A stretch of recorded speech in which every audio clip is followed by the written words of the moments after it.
Сәлеметсіздер ме менің көрермендерім? Каналыма қош келдіңіздер. Бүгін мен қамыры өте жұмсақ болып шығатын қатпарлы қаттаманы жасайтын боламын.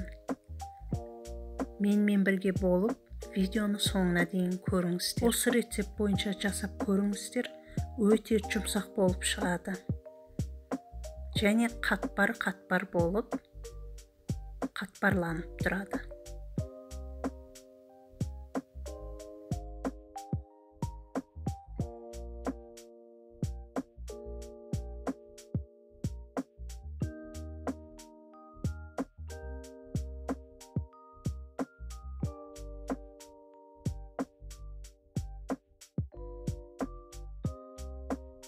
Екі 200 мл жылы су, 200 мл жылы сүт керек болады. Оның үстіне 1 шай қасық ашытқы,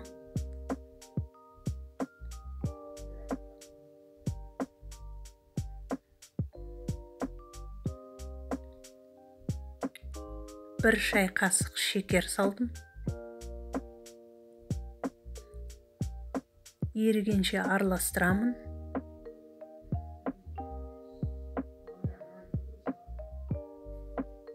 Бір шай қасық тұз салдым. Ерігенше жақсылап араластырып аламын. Енді осының үстіне ұн салып, жұмсақ қамыр илеп аламын.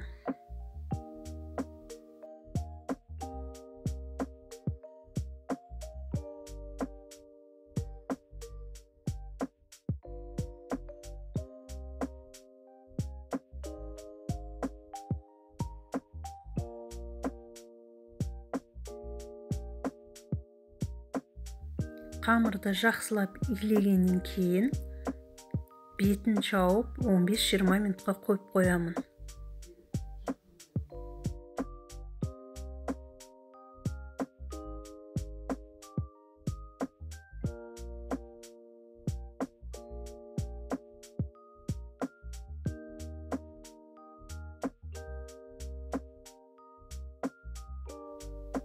Енді осы қамырымды 4 күлшеге бөліп аламын. Тағы да бетін жауып қойып қоямын.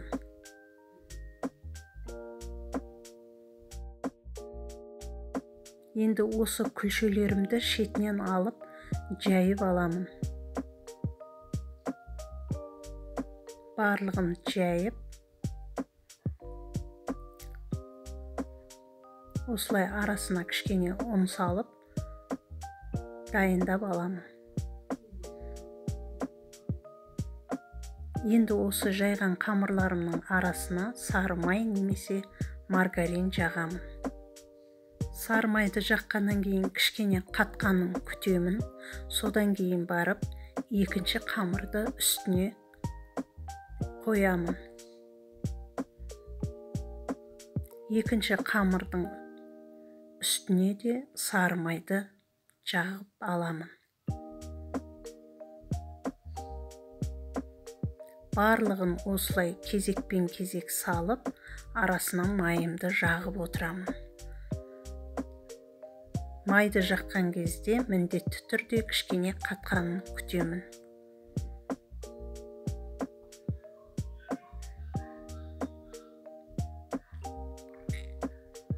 Сары майды барынша шылқылдатып, көбірек жағыңыздар.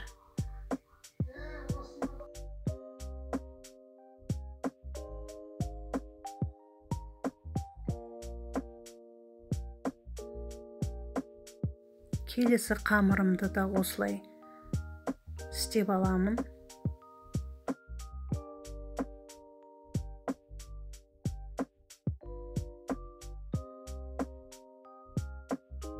Ең соңғы 4-ші қамырдың үстіне өстіп, сары майды жаққаннан кейін майдың кепкенін күтіп, осылай бүктеймін.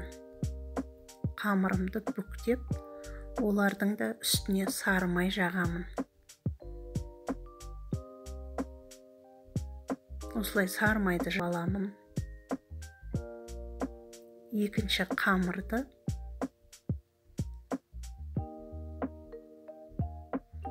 осының үстіне беттестіріп қоямын. Мінекей осылай жасайсыздар. Үстінен тағы да сары май жағып шықтым.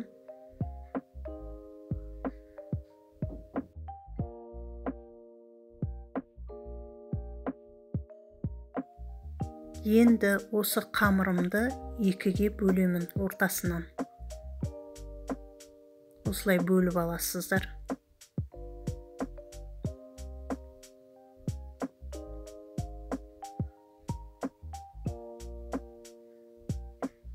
Осы қамырымды бірінің үстіне бірін қоямын.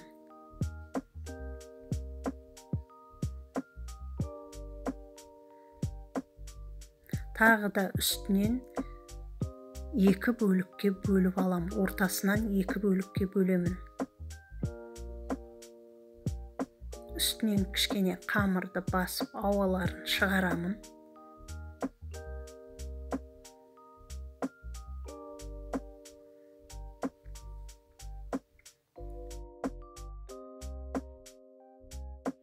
Енді осы қамырдың үстіне тағы да жақсылап сары майды жағамын.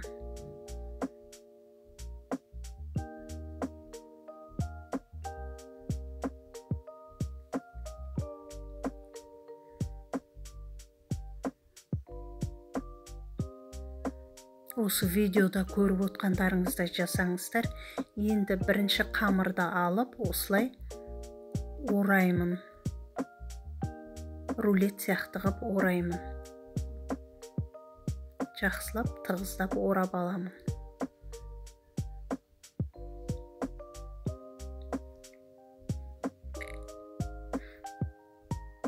Біреуін орап алдым. Енді екінші қамырымды осыған жалғастырып ораймын.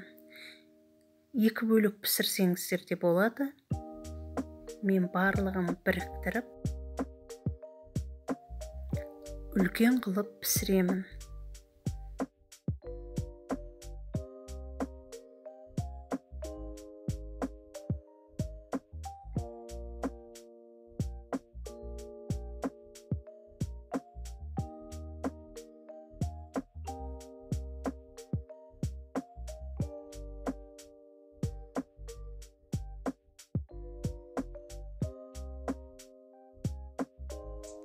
Енді кішкене ұн сеуіп, оқтаймен жайып аламын.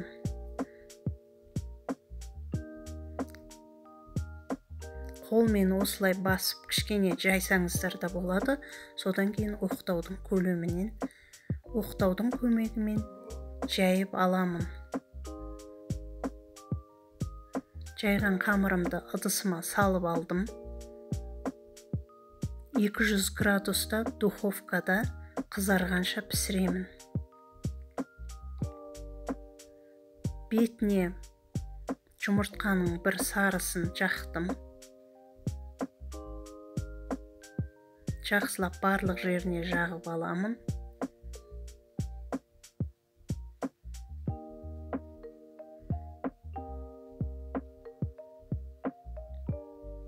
Және бетіне кунжут себемін.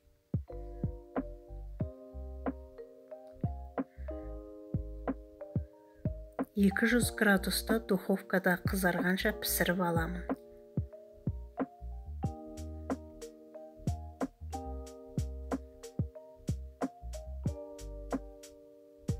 Қатпарлы қаттамам пісті. Видео ұнаса маған тіркеліп, комментарий жазып, лайк қоюды ұмытпаңыздар. Осы рецепт бойынша жасап көріңіздер, өте жұмсақ, дәмді болып шығады.